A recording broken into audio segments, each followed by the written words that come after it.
Love has become a relevant thing in human life only because human emotion is a strong aspect of being human being.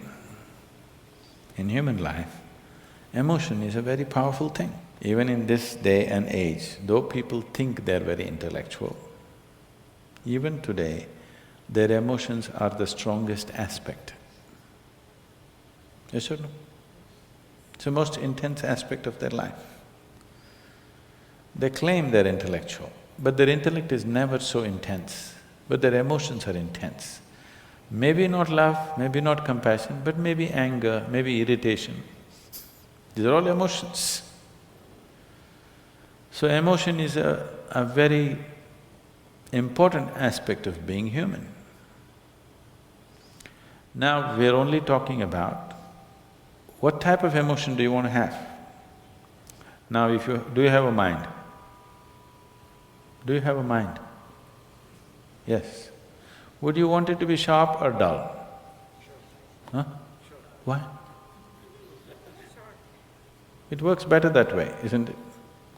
Similarly, if you have emotions, do you want to have sweet emotions or bitter emotions? Sweet emotions, it works better that way, isn't it? So love means just that. You have transformed your emotions into sweetness. Now I want to be in love without emotion. That's a very European idea.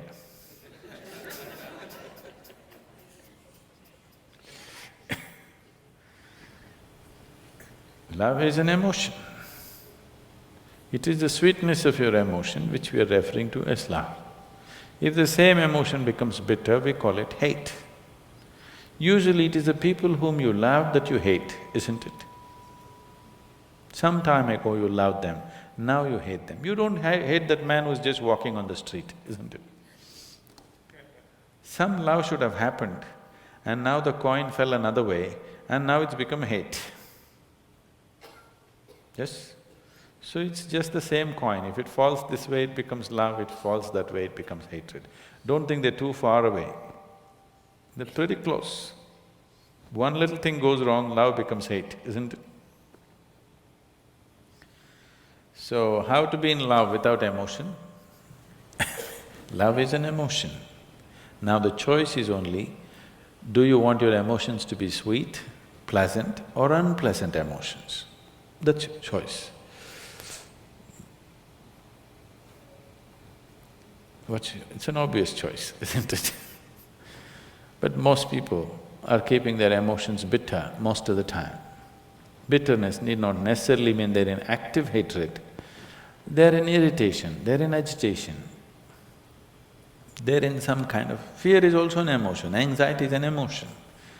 It is in some level of unpleasantness. If you make your emotions very pleasant, then life will be very pleasant.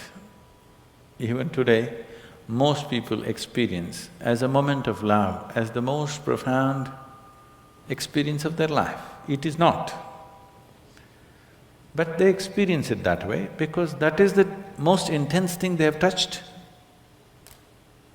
That is the deepest dimension of life they have touched is a moment of love. So they raise it to heaven. People are transporting it to heaven. People are talking about divine love. You do not know whether God loves or not.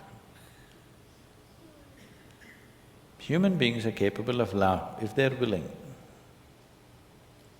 Dog is capable of love. When human beings fail you, you get yourself a dog. If you get a dog, 12-year guaranteed love affair. Yes?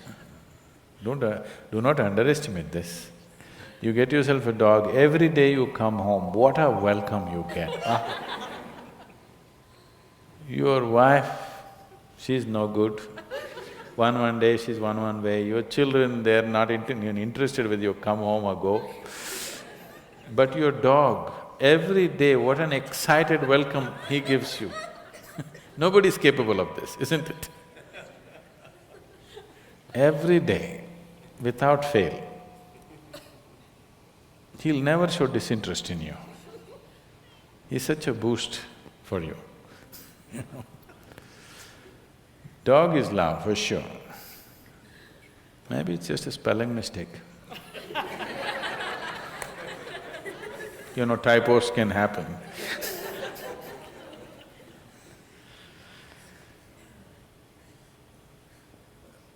Now, if you made yourself in such a way, nobody around you can love you, then the only succor you have is somebody must love you long distance from there. It's an unfortunate way to live. God loves you, it's the most unfortunate way to live. That means you made yourself in such a way nobody can even look at you. If people around you cannot help loving you, that's a nice way to be, isn't it? You may not be great, maybe at least you're cute. Yes? So, in yoga, we don't look at anything as love, hate, happiness, misery, we don't look at it that way. We just look at it this way. Do you want to be pleasant or unpleasant? If you become pleasant in your body, we call it health. If you become very pleasant, we call it pleasure. If your mind becomes pleasant, we call it peace. If it becomes very pleasant, we call it joy. If your emotions become pleasant, we call it love. If it becomes very pleasant, we call it compassion. If your very life energies become pleasant, we call this bliss. If it becomes very pleasant, we call it ecstasy. If your surroundings become pleasant, we call it success. So, the other names that you give are just leading to confusion. Should I be loving? You don't have to be loving. Just be pleasant in your body, pleasant in your mind, pleasant in your emotions, pleasant in your energies, you will be a wonderful being. If your emotions are pleasant, if somebody comes here, you can share that pleasantness with them. If your emotions are unpleasant, for sure you share that with people, isn't it? Yes or no? So you cannot do something that you are not. If this is feeling pleasant now, it will naturally be pleasant to everything. If this is feeling unpleasant right now, it will be nasty to everything. So instead of seeing how to make this pleasant, you want to be pleasant to somebody. That is being loving. You don't have to be loving. If everything within you has become pleasant, whatever is needed in that moment, you will do. If you need to say pleasant things, you will say that. If you need to say some hard things, you will say that. But without any unpleasantness in you, that's important, isn't it? If you'll have to fight a war, you'll fight it without any unpleasantness in you, that's important. Then you will do everything only to the extent it's necessary. You will not overdo anything. If you say, I love somebody, you will exaggerate things about the people whom you love. You will exaggerate good things about them. If you say, I hate somebody, you will exaggerate bad things about them. You'll never see anything the way it is. People go blind with things that they love, isn't it? They have no sense, they lose all their sense. If they hate also, they'll lose sense. If you like, you will lose sense. If you dislike, you will lose sense.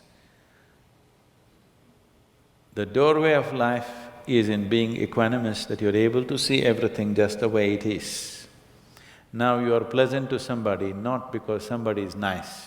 You're pleasant to somebody because you are pleasant, that's all. This is more guaranteed. It's a more guaranteed love affair, isn't it? You're being pleasant to somebody because you're pleasant. If I am being pleasant to you because you are nice, tomorrow if you're not so nice, something else will happen, isn't it? If you mortgage your pleasantness to something outside of you, you being pleasant or unpleasant is only by chance. Keeping this one pleasant is your business. If this one is pleasant, with whatever it interacts, it will generate pleasantness.